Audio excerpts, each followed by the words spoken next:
Welcome to Softcore Wellness. I'm Savannah. And I'm Chelsea.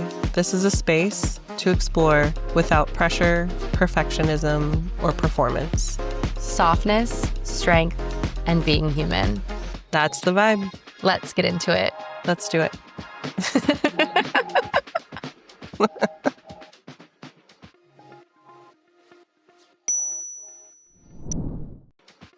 Happy Galentine's Day, Chelsea. Happy Galentine's Day. A lovely day to celebrate female friendships. And I think just platonic adult relationships. Definitely. I mean, obviously highlighting female friendships. Yeah, I love it here. Here is great. February 13th. Yeah. Officially Galentine's Day. I love it. Which we discovered started in 2010. Yeah, from Thanks Parks to and Rec. Leslie Knope. I love that. I mean, she's a true icon when it comes to cherishing friendships, and especially her female friendships. Absolutely. And she's so loyal and so honest. Mm-hmm. I love her. And an incredible gift giver. Definitely. Yes. And hilarious, which we love. Always. Which is like such a light, fun side of friendships. But like friendships, when you're an adult, can be hard. Yeah. Making new friends, I think keeping and maintaining friendships as you go through like really big life changes. When you're a kid, you're like put into your 4th grade class and like that's it. Best friend Those are your friends. Room. Like it's gonna happen. And next year, if you're not in class together, maybe not. Yeah. Like it just is sort of where you are, location. And I think that happens a little bit in adulthood. Yeah. Like you meet friends at work sometimes or at the gym, in your like Pilates class, kickboxing. Absolutely. Which I love because I think that's the easier side of connecting and making friends. But sometimes I think it can be harder based on different lifestyles or any lifestyle changes or things like that happen.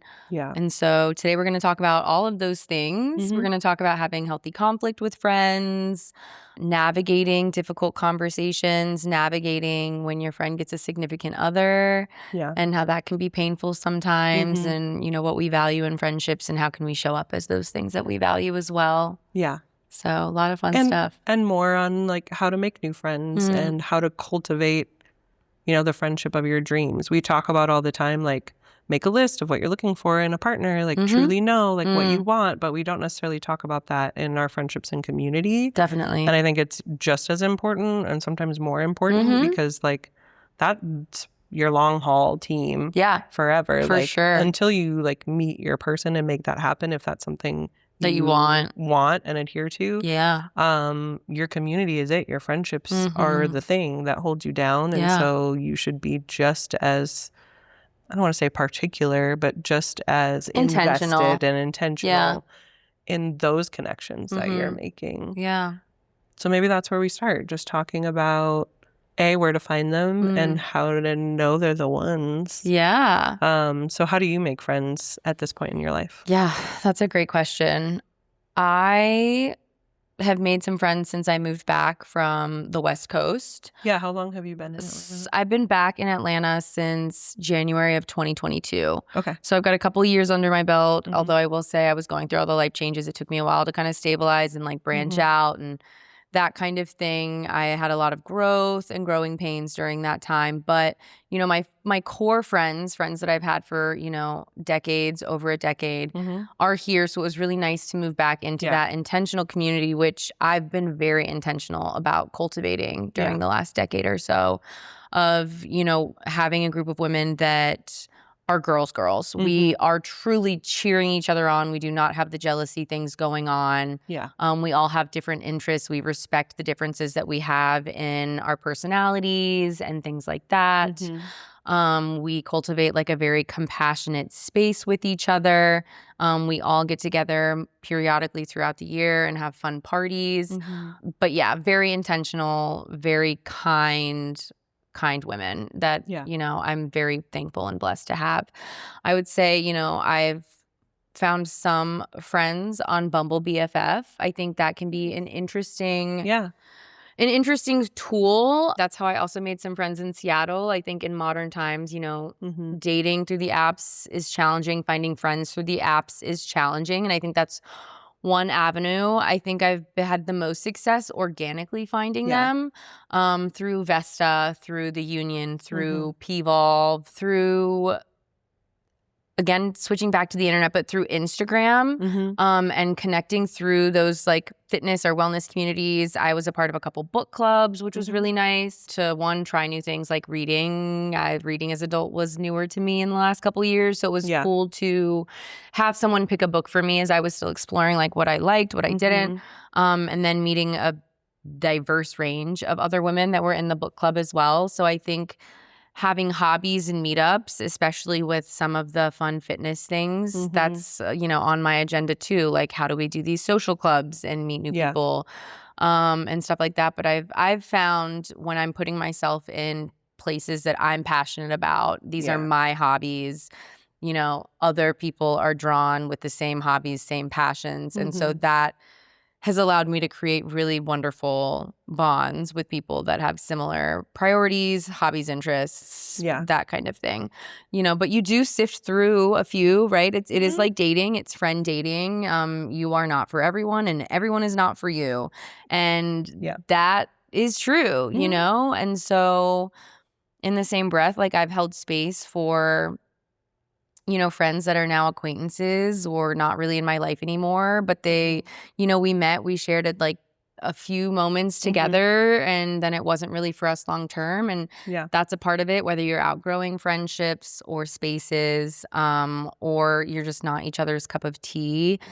That's fine. But I think that's also a part of, making friends as an adult as well, is absolutely having to trial and error friend date to find your pod and as someone that can complement, you can complement each other's lives. Right. What about you? Well, first I want to note what you were talking about like people come and go, and sometimes it's longer and sometimes it's shorter. My mom always used to say when I was growing up, some of your friends are for a reason, some are for a season, and some are for life. And I think they're all equally important. Like sometimes there's a lesson to be learned or somebody who has the unique qualities you need to like help support you through something you're going through. But like there isn't the long-term connections there. Like, summer camp friends. Like you're going to write, but you never do because life happens. You know what I mean? Like, but those were like your best friends for those 2 weeks. Whatever. And it was so important and so valuable and core memory. I think we still have that as adults. Definitely. You might be doing a new training class and like love someone in your training class and have the best time for 30 days. And then after that, it just doesn't make sense. You aren't in the same spaces anymore and it's harder to stay connected. But it doesn't devalue, what you had in those 30 days. I love that. So I think, looking at it that way too. Yeah, it's a good practice of impermanence, which is a big theme in my life for the last few years is, not every relationship, not every moment, not every event is forever. It's all fleeting. You've got to stay fluid with it. And I think that also helps you, or at least for myself, it helps me maximize the potential of each relationship and interaction.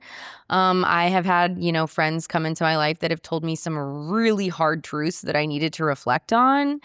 And it may have been like a short-lived like relationship, but man, I needed those hard words of growth or whatever it was, to really continue on my path. And, that's really important. Then I've got friends that are like from childhood where we are on totally different pages of life. We only talk around our birthdays, that kind of thing. But it's still such a deep bond that's like a sibling almost. And that friendships look very different by season, by person to person, that kind of thing. And I think that softening in what we value, or not value, but view as what a friendship is, knowing that you can make your own rules. Not every single friendship in your life is going to be the same. In fact, none of them should be the same. They should all be different and unique based on the two people involved, you and your friend. And that kind of thing. So I think that, that can also help set some people up for success a little bit more, because I think we've taken on such a rigid, disposable view of people in general, whether you're dating and you've got to have your checklist, and if they don't fit it, bye. And similar things with friends, or, people fuck up. That was a hard one for me.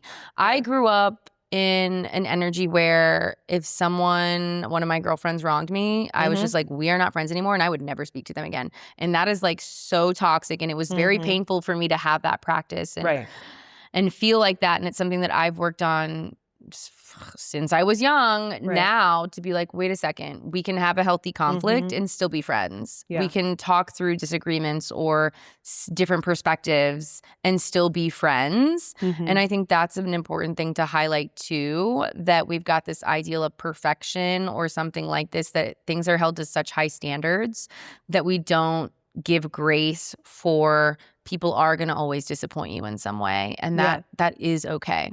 Right. We just went on a whole tangent, but no, I think that's my spiel. Yeah. No, I think that's really important.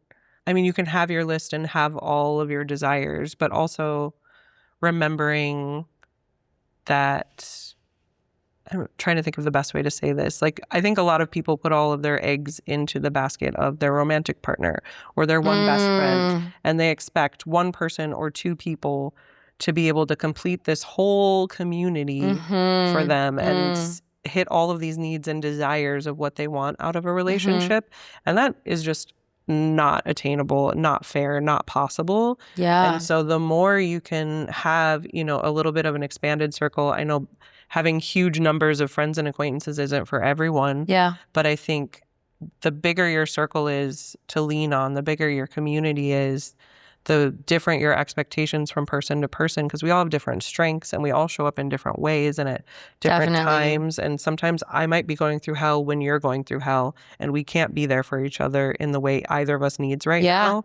And imagine if that's your only person. Like, you're both fucked. Yeah. Because you don't have a bigger circle. So I think it's really important to, yes, have your list and know what you will and won't accept from people as far as how they treat you, or at least when you're going to speak up and what boundaries you need to set. It's all very personal, but like understanding the people you want in your life and who they are and sort of meeting them where they are, as long as that's not stomping on your boundaries, right? Like, you might have a friend who's always late, and like, you can't depend on them for really important things because they're going to be late. But when you know you're going to have lunch with them, like, you can either throw the baby out with the bathwater and be like, we can never be friends because you're late for lunch all the time. Or just be like, I love this person. I love this time we have together. I know it's going to be a longer lunch because they're going to be late, but we're going to have the best time. And just know that that friend doesn't go into the like emergency need friend bucket. Yeah, definitely.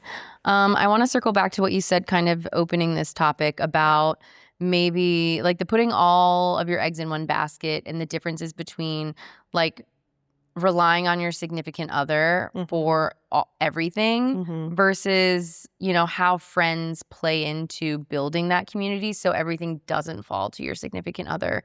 Yeah. And kind of what your thoughts are on those different dynamics. Yeah, I think it's interesting, and I think it's something that people are talking about and thinking about more. I think, especially in my 20s, I know I was super guilty of meeting a boy or a girl or whoever I was meeting that I was romantically interested in, and basically being like, peace, friends. Like, I got this person. They basically moved in after a week, and now we do everything together. And losing my personality in that, and just being like, we just have become one glob. Yeah. And then when I did need friends, or when I had a breakup or whatever, like, being like, where did all my people go? Who am I? What's happening? And so now, that still happens. I still see people our age and older totally buying into that. And I do think it's a societal thing of like, friends are practice until you meet your person. And then all the skills you learned, you know, having friends, you put into this one person and you build your life together. And I just don't know if I believe that's healthy to like throw everything away for your romantic relationship. And a lot of times, unless you like know, it may not last. And then 3 months, 6 months, 2 years from now, you've abandoned your entire support circle and you're starting over, or begging people to forgive you for disappearing. And I just think it's so important to find a way to maintain your friendships, especially when you're starting a new relationship. That's so hard. It is hard. Definitely. You need that support and people to call and be like, hey, he did this or she did this. Like, Is that weird? Is this a deal breaker? Yeah. Like, who are you calling if you're letting everyone to go? get a pulse check. Yeah. And I think to your point too, that codependency is so isolating. You know, I've been there. I would say my marriage was very codependent. I learned a lot of hard lessons that, you know, through that. Yeah. Obviously lots of really beautiful times, really challenging times, but I learned a lot about myself. Especially through getting divorced and just the whole process and then getting back into dating again.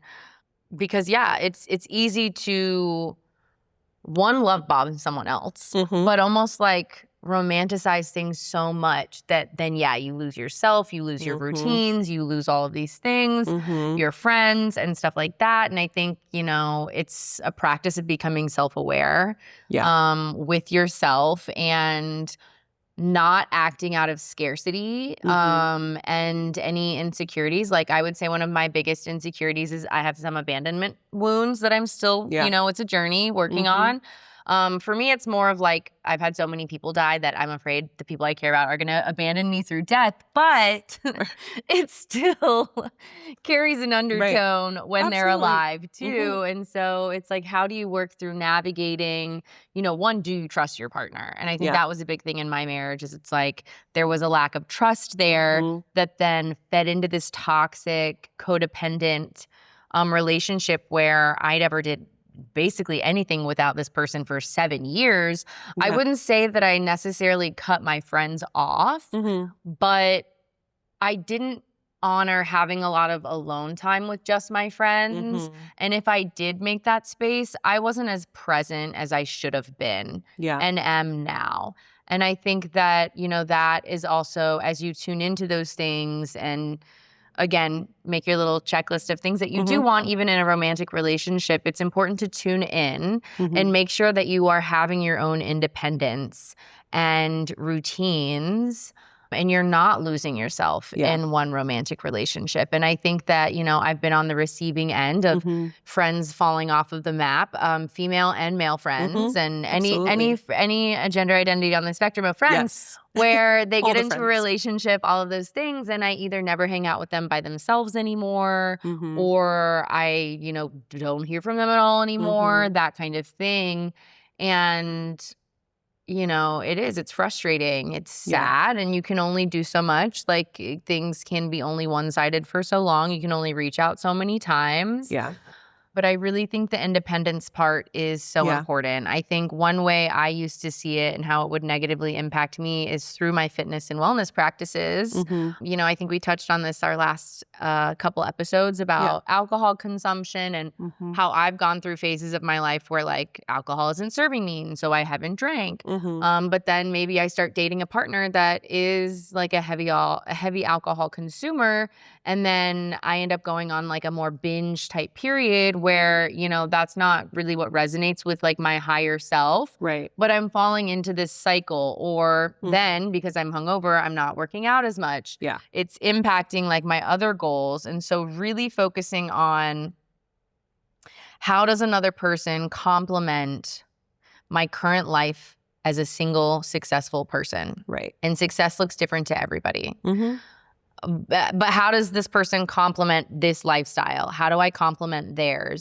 How do we not get a toxic enmeshment and codependent vibe? And that kind of thing. And then in the same breath with friends, I've had codependent relationships with friends. Say, all of this is super valid for friendships too. I've had some toxically codependent friendships. It's like, should we be waking up FaceTiming of you crying every day because you're upset with something? Like, how are we doing the work? How do we empower each other versus enable each other?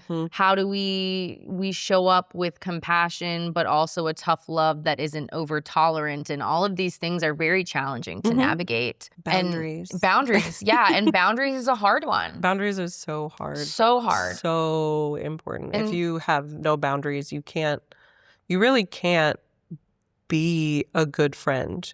You may be a good service provider to people you call friends, but you aren't really truly a friend. Yeah. Like beautifully said. Yeah. So that's true. really what you are. You're providing a service for free to people who maybe haven't earned it because you're just giving everything away because you have no boundaries. Yeah. No, and that's an excellent point. And I think I'll speak, and I like to blame it on the South and the people-pleasing nature that we have. And it's in the Midwest too, y'all. Yeah, and being a woman in general, Yeah. The culture we've been raised in and how we've been conditioned to be the nurturer. And sometimes that is spreading ourselves too thin, to people please, to overextend when we need the time to regroup, we need the time for ourselves. Or even, I think boundaries can be, you're protecting your energy from being drained and that kind of thing. But I also think setting a boundary of what you need as well. It's like, these are my needs. Like, a boundary is, I want to be able to come to you and tell you these things and feel like I'm in a safe space. That is also a boundary versus, some sort of treatment or boundary for me. If it's a triggering topic, maybe I'm not your friend to talk to this one thing about. That's why we have multiple friends, stuff like that.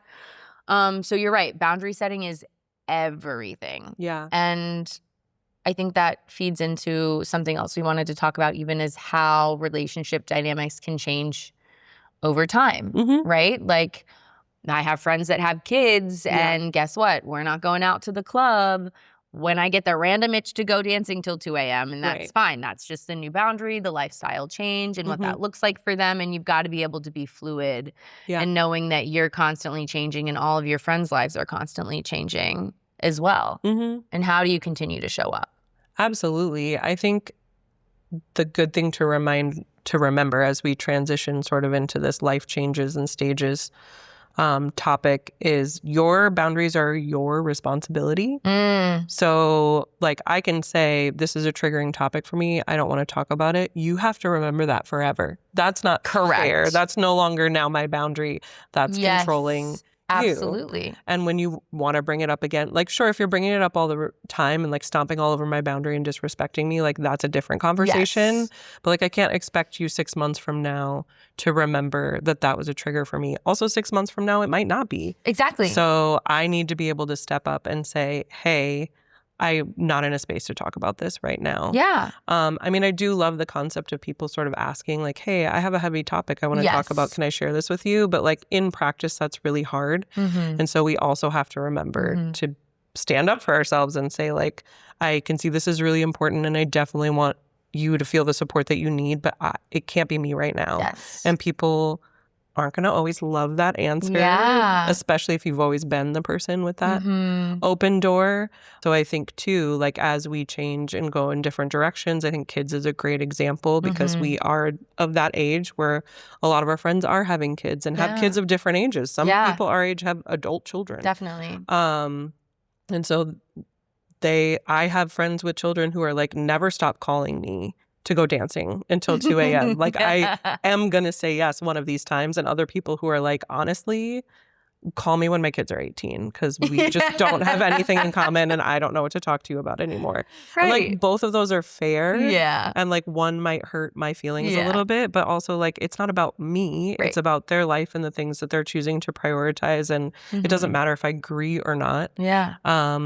That's what they've said, and if they change their mind, they'll let me know, and that's not my responsibility. Like, I can't carry that for everyone. I had a talk with another friend a couple months ago who was talking to a client who had gone through a loss, and she mentioned something that was like tangential to the loss that this woman had experienced, and then afterwards was beating herself up because she's like, oh my God, like, I can't believe I said this to this person who had had this experience. And I'm like, girl, you cannot carry everyone else's emotional baggage. And you are not perfect. Fair. Like, you're gonna say things that might be triggering to some people, whether you knew it or not. You say you're sorry and you move on. Like, and be sorry. Right. And that's okay. Let it go. Yeah, and it's okay to feel bad, but also if you think you are expected to remember every trigger that everyone around you could possibly ever have. Like, this was a client, which, like, we respect our clients and love them and want to support them, but like, this wasn't even your best friend, girl. Like, this was just a transactional conversation, and I think we expect so much of ourselves. And it is unrealistic. Totally.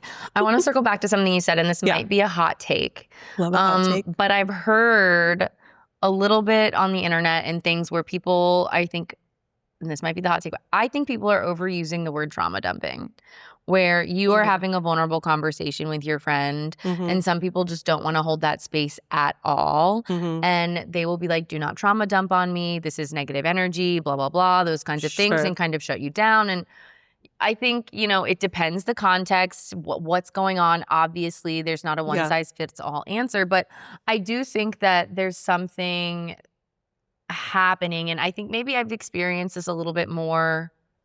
Well, that's not true. I've experienced it with both men and women in a platonic relationship or like more of a romantic relationship where they're like, I only want it to be positive. I don't want to like talk about the shit that life throws at you kind of thing. And so they kind of like have shut me down, or I've heard other friends talk about it and they're getting shut down. And it's like, I don't think that holding space to have a vulnerable conversation with your friend is trauma dumping necessarily. No. Like if I meet someone in a bar and I'm like, oh, and let me tell you all this horrible shit that happened to me. Like, okay, that is one thing, right? Yeah. But like you're my friend and I'm telling you, I was really not triggered, also might be an overused phrase too, but I was really activated. I had a really, bad dream about something that happened to me. And so I'm kind of having a bad day. Like, let's talk about it. Da, da, da, da, da. Like it's different. But I think the hot take, I think people are overusing and dismissing people's feelings by overusing trauma dumping. And I think that that's such a shame, because what are we here for if not to support each other? And some people will be like, oh, we'll talk to your therapist, which I think everyone should go to therapy. I'm a huge advocate for therapy. 10 out of 10 recommend for literally everyone, any age, any time. But before that was a job that people could have, we have community for that too. And that's, I feel like, how we should be showing up for each other as well. Yeah, I think so too. And I don't know, like, if this is technically the right term. It's for sure a form of bypassing, but I'm the most familiar with the term spiritual bypassing. Okay. Where it's like... Tell me a little bit more about that, because I feel like I've heard it maybe once or twice, but my understanding how would you define it? Is it's all the sunshine, rainbows, only light, only high vibes. Like, I'm living in the 4D, anything three-dimensional, like, get it away from me. And that's just not real. Like, we live that's not the human experience. This is where we live. It's a whole spectrum, like we've mentioned. This is what happens, right? Like, bad things happen to everyone. I don't care how high vibrational you are. Literally. And it's like a bypassing a whole part of human experience, but a whole part of the people that you care about and love. Like, we do go into the shadow, and that work is equally as important, if not more important, than and it's what we're doing in the light. Yeah, and definitely. I just think, it's this like toxic positivity, not to throw toxic at another word. Totally. But yeah. I totally agree. Yeah. Totally. So much. Totally agree. No, I love that. And I think that is a good transition too, to just like talking about how hard it is to have hard conversations with friends sometimes. I know it's a constant practice for me, and sometimes I'm really good at it. Sometimes I fail at it. My goal is always to like lead with curiosity, but I also find that it's really hard for a lot of people, or it appears to me that it's really hard for people to express when something didn't feel right. And so I can feel it when like you're acting different. But like we're also grown-ups. So like I hope that you can tell me that didn't feel good, and here's why and what happened. And I know that's like a very emotionally mature conversation to be able to have with people, and not everybody's safe and blah, blah, blah. But like, I'm always hopeful in my friendships and relationships that I'm a safe enough person that if something doesn't feel good to someone, they can come to me and tell me. It doesn't mean I'm going to be like, oh my God, I'm so sorry, I'm going to change everything about my life to make that feel better for you. Sometimes I might be like, ooh, I'm sorry that didn't feel good, but that's something that I value really highly, and I'm going to keep doing that. So maybe that's just a boundary if you know that I'm whatever, or like maybe we part ways at this point if it's like not reconcilable. But like being able to actually say to someone like, this thing that happened between us or whatever, like did not feel good to me. Yeah. And I think that that everyone is on their own journey with that, because I think that's, one, the self-awareness, the emotional awareness, being able to have the awareness depth to be able to name and then have the communication skills and sit in the discomfort. And it's so vulnerable to communicate those things that it really is intimidating and takes a lot of practice. And, it is not a skill that I have grown overnight. It's taken many, many years. You take 2 steps forwards, 1 step back. You can still have sweaty palms when you go to have some of these conversations with people. But you're right. It is very important. And I think it goes into the boundary setting too of it is your responsibility, because you can't read my mind either. No. And if I'm not displaying very obvious cues that something is wrong and you feel compelled to check in and ask me, then how is anyone going to know if I'm not expressing my needs or, things that hurt my feelings or X, Y, and Z? And, it makes me think of when I was a lot younger and I did sever friendships a lot more easily. Yeah. And upon reflecting on that, it's a reflection of me. And it was the stuff I was going to call that out, but I was no, totally. Yeah. It was totally a reflection of me. My lack of emotional intelligence, my own self-awareness. Well, I wasn't going to say that part. I was just going to say, I know how important, getting it right and, appearing, I don't want to say perfectionism, but we've talked about this before, so I'm not saying anything that we haven't talked about. Yeah. But so I think for you, probably there was a point of, they failed, this has to be done because it wasn't perfect, next. Yeah, definitely. And I think I'm remembering this one instance, and I don't really want to share it because if I share, the person will know exactly what I'm talking about. Yeah. But this was back in college. So I was 18 or 19, still a completely different person for them, you know what I mean? Just with developmental things and stuff like that. And I remember getting so upset at my friend for, it was again kind of like abandonment or me not feeling included. And it was just a minor change in the plan. Yeah. It really, if I look back and I'm looking at it now, I'm like, that is the stupidest shit. And I had nothing to and I had a do. huge reaction to it. And it clearly triggered something in me that was like abandonment and scarcity and not feeling valued and not feeling loved and all of these things that then I overreacted, and we have not spoken since. Yeah. And I will say that I have reached out to her, not anytime recently, but years ago, sending a sweet apology when we still used Facebook. Yeah. And that kind of thing, just because I had done a lot of reflecting. It was something that has bothered me and is a core memory as far as my emotional immaturity and my personal growth. Yeah. And how I communicate with friends. And I don't ever want to, one, feel so much on autopilot emotionally that I'm reacting so intensely, and that I'm also impacting someone like that as well, because she didn't deserve to be completely cut out and for me to lash out at her. And then also think about it, she didn't even have any explanation. It should have just been a conversation of this hurt my feelings, let's talk about it, instead of what it became. Yeah. So I think that, one, it's important to acknowledge we're on a journey and we are not going to be perfect. And these aren't things we are necessarily taught. I do think that I'm technically an only child, and I will say I do think people with siblings get more development in that area than people who are only children. Sure. Because you fight with your brothers and sisters. Yeah, you have to learn to compromise. You've got to duke it out a little bit. Some conflict resolution. Totally. You learn how to fight, sometimes, not always, in a healthy way. And if you're an only child, you don't, you have that at school, maybe. Yeah, but it's not the same. Depending on your personality type, probably more than anything else.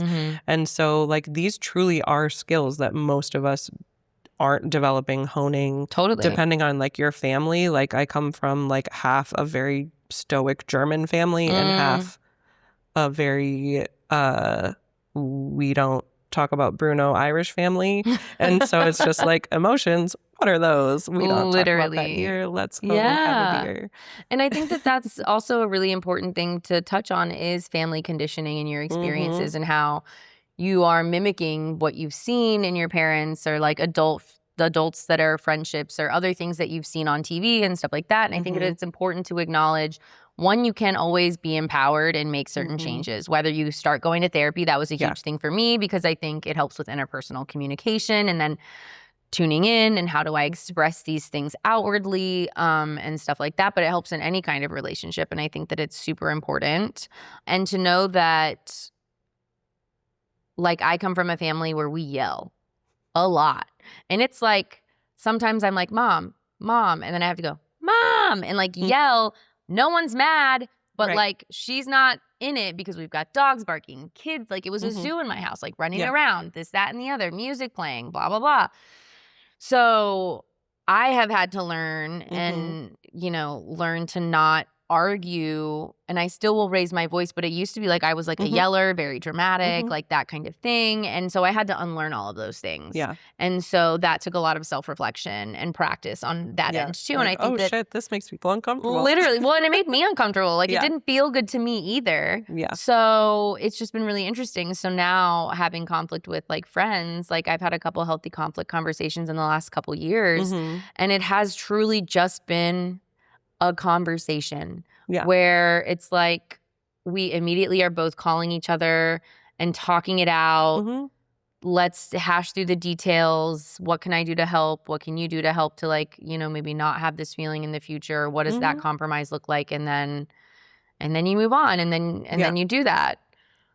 People don't have to be disposable. We're constantly learning. And I think holding that compassion for yourself to learn, but also for others to learn about themselves in those things is important. And if you're not doing that, you're doing yourself and every friendship and relationship technically a disservice, in my opinion. Absolutely. And I think for me, what makes those conversations easier, and I think I mentioned this before, is just truly leading with curiosity. Like, I don't know why that triggered that person or why that felt bad. Like, I want to know more. Yes. Like, what bothered you about that? Like, was it the tone? Was it the words that I said? Was it like your perceived intention behind what I did or said? Like, I want to truly understand. And again, it doesn't mean I'm automatically going to change, because sometimes it doesn't mean I did anything wrong. It truly is something from their past, or they misinterpreted, or whatever it was. And like, if it deserves an apology, absolutely. Yeah. But also, just because your feelings got hurt doesn't mean, you know what I mean? That's a lot of times self-work that needs to happen. Totally. Which I think a lot of people also don't like taking accountability for their 1,000%. It can be very uncomfortable. Yep. But I just think, just leading with curiosity, wanting to understand why people think the way they do, or why that bothered. Because 9 times out of 10, it really has nothing to do with whatever situation happened. They have something else going on. Yeah, always. That's so much deeper, and they need to share it, or they need to do whatever they need to do. But if you're not curious about it, if you automatically get defensive, which we see a lot when it's like, hey, like you did this thing that hurt my feelings. I've dated a lot of people who are automatically like, no, I didn't. And I'm like, wait, like you don't get to decide if you hurt my feelings or not, sir.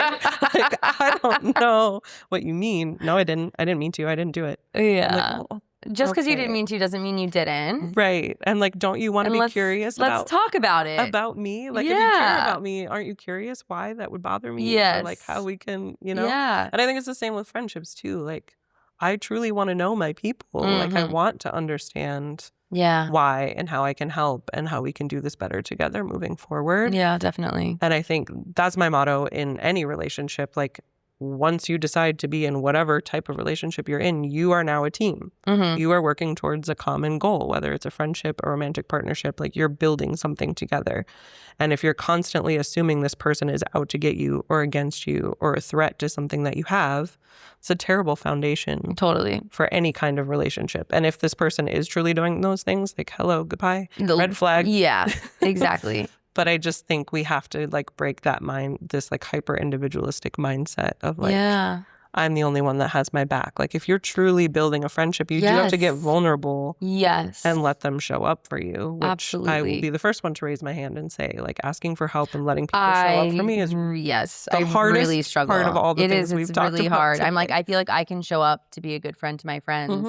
But then how do I show up to be a good friend to me, which means asking for help and letting my friends be a good friend back. And it's a challenge. And that's how you build trust. Like, I've learned probably more from that in the last 5 to 10 years than anything else, of like, I can't get past a certain point in relationships if I don't need them. Yeah.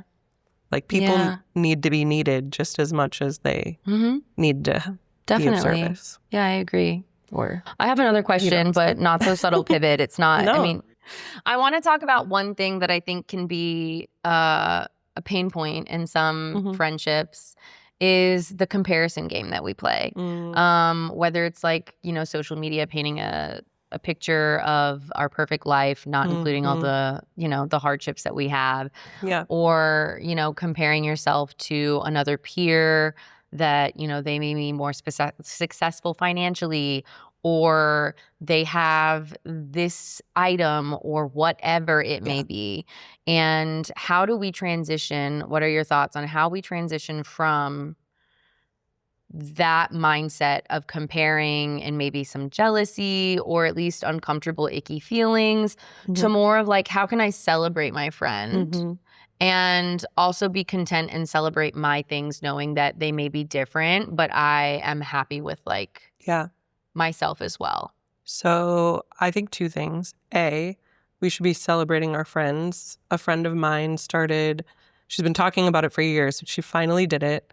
Like a quarterly celebration brunch. Oh my God, I love it. Dresses up and comes together and shares what they're celebrating. Like it could be love it. A new workout, it could be a new job, it could be whatever, the creative project, something small, something big. Yeah. And just spending more time celebrating our friends. I think I never know if I consider myself single or not, but for this moment, I will say. And I think, like, especially as a single person, like there's baby showers and bridal showers and bachelorette parties and weddings and all of this. And so like single people don't always like have that opportunity. And not to say that these celebrations can't be for single people or for non-single people as well. Yeah. But I just think what a great idea to celebrate with your friends, all their little wins and support each other. I love that. Show up. And I think that that's also kind of on theme with similar things we talk about in different episodes too, about having the little celebrations while working towards a bigger goal. Because I feel like we can get stuck in accomplishing something and then being like, oh, well, what's next? And it's like, wait, let's take a pause. Let's cheers your favorite beverage, alcohol or non-alcohol. Let's go to dinner. Let's do something to like celebrate. Let's do a face mask. Let's take a bubble bath. Like, how are you going to honor whatever that success is, big or small? Yeah. So the other part I wanted to touch on, not that that wasn't serious, but this more whatever. I learned something in polyamory, again, not calling myself polyamorous, but it's something that I've learned about and explored, is a term called compersion. And it's basically the opposite of jealousy. Great. So I've never heard this word. So. Hopefully I'm saying it right and don't ask me to spell it. But it basically means that like instead of, being like, my partner's spending more time with this other person, like whatever, you find a way to be happy for your partner's happiness, even if you aren't involved in all of it. Sure. And so and that sounds like that's a tough one because I feel like your ego can be so attached. Oh, 100%. Yeah. Okay. I mean, it definitely is something that stretches our brains and our emotions for sure. But it's been really healing for me personally. I also think jealousy is a mirror. So like what things are triggering your jealousy and what do you need to work on? There's a beautiful song by Jamila Woods where she says a line like that, like the jealousy is just showing me like where my cracks are and where I need to focus. But I really love this whole compersion thing because I do believe in unconditional love and I do believe everyone is deserving of it. It doesn't mean I have to like you, but I can love you. Definitely. And you deserve love and I can recognize that and tell you that. And you, the universal you. I like you and I love you. I'm not worried. Don't worry.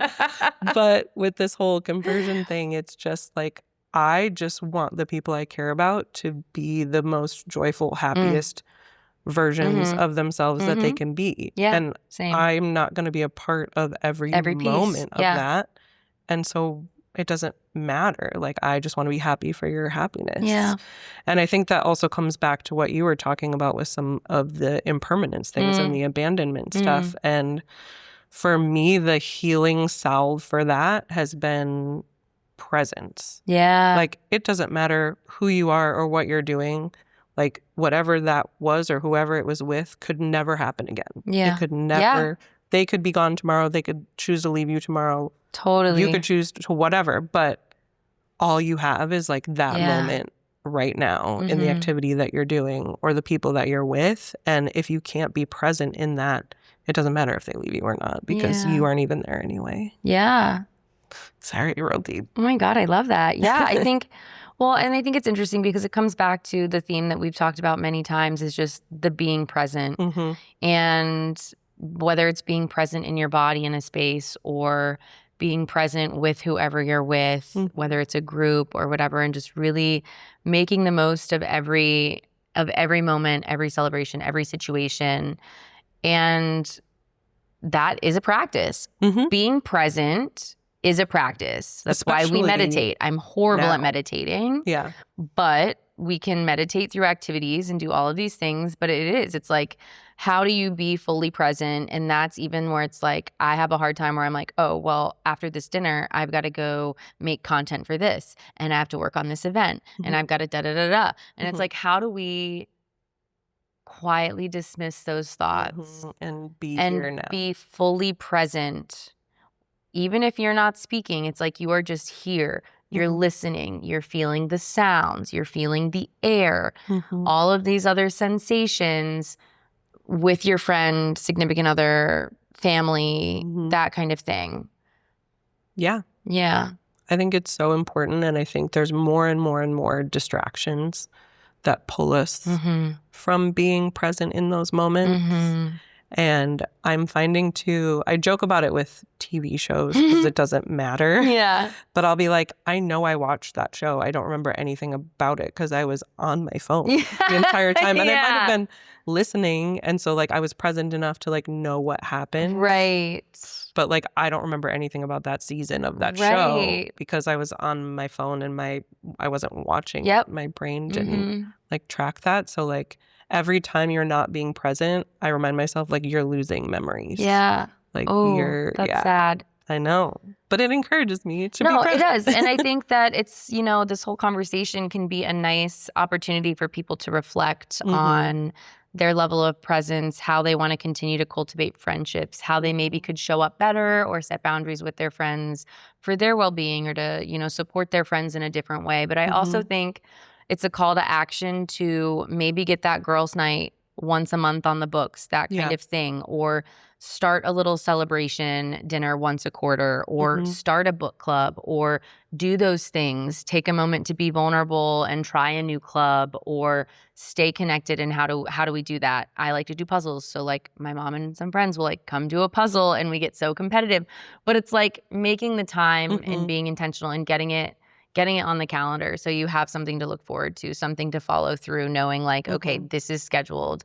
I am doing this with my community. Yeah. I mean, that just also comes back to just the intention. Like you have to we're adults. We all work jobs. Some of us work multiple jobs or wear many hats. And if you aren't intentional about your time, it slips through your hands. Yeah. So whether that's, booking yourself time at the gym.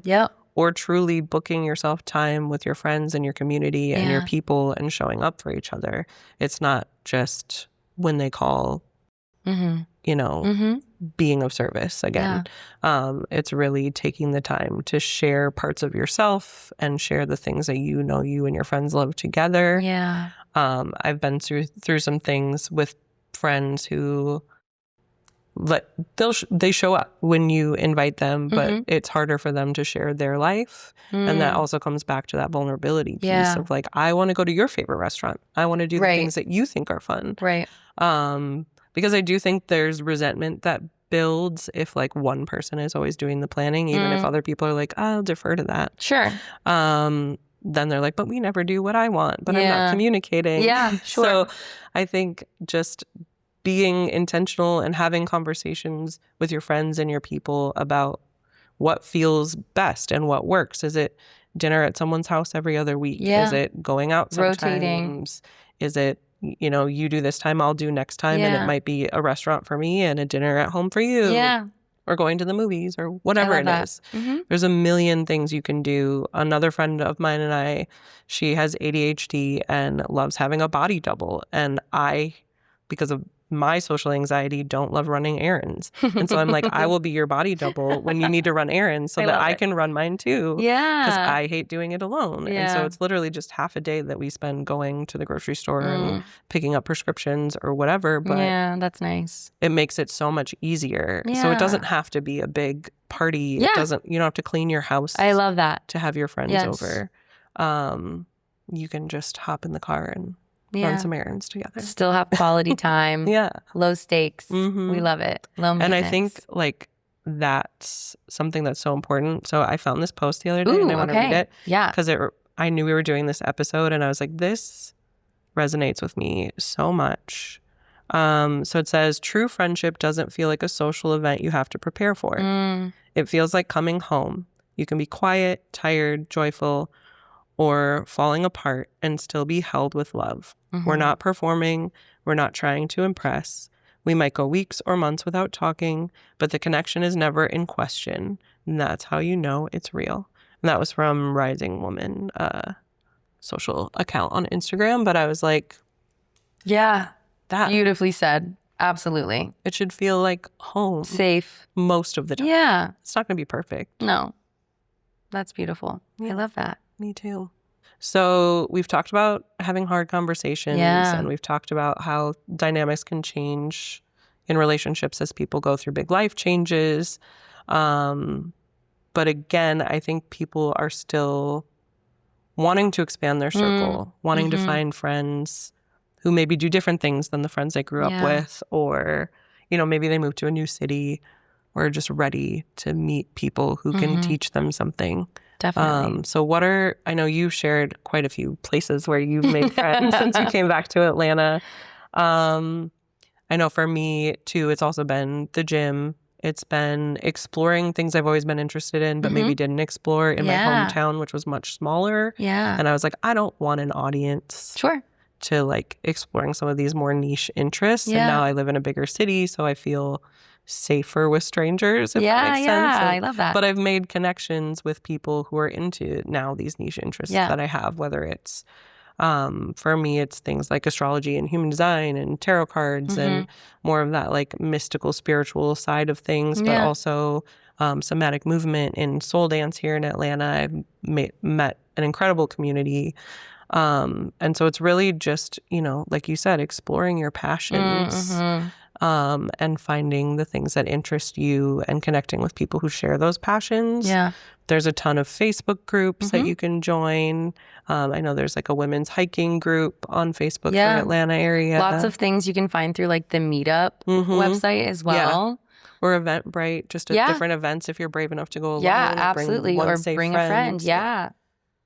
I love that. Definitely meet people in the wild here. And I do think it's a really supportive city for that. I found that, especially with the women. My female friendships that I've made since moving to Atlanta have been top tier. Yeah, definitely. Incredible. No, I love that. And this is a good way for us to plug that, part of our mission with Softcore Wellness and, community building is to get out into the community. Like we've shared before with, trying different practitioners and like wellness methods and fitness methods and things like that and reporting back to y'all, but also to create a community space in the city as well. We've got a lot of really fun events coming up on a semi-regular basis now to continue to bring us together, not just in a digital space, but in person, so that we can have, these vulnerable conversations, make deep connections, have a safe space, have fun, also try new things, be silly, whether we're going to do like a fitness class and a discussion or a beauty-themed event. Or like a wellness, more spiritual retreat type of event. Lots of things coming that we are planning, but we would also love to hear any ideas that, y'all are interested in different parts of the city, because I think we'll probably do pop-ups around town, not just in one neighborhood, but, really creating the space for us to continue to deepen the friendships that we already have and then make new friends and continue to expand our community with those around us. Yeah.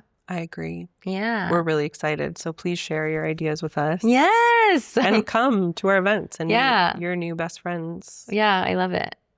Amazing. Yeah. In softness we thrive. Happy Galentine's Day.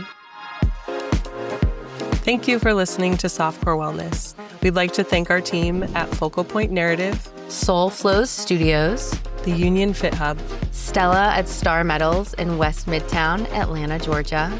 And don't forget to like and subscribe on YouTube and anywhere else that you listen.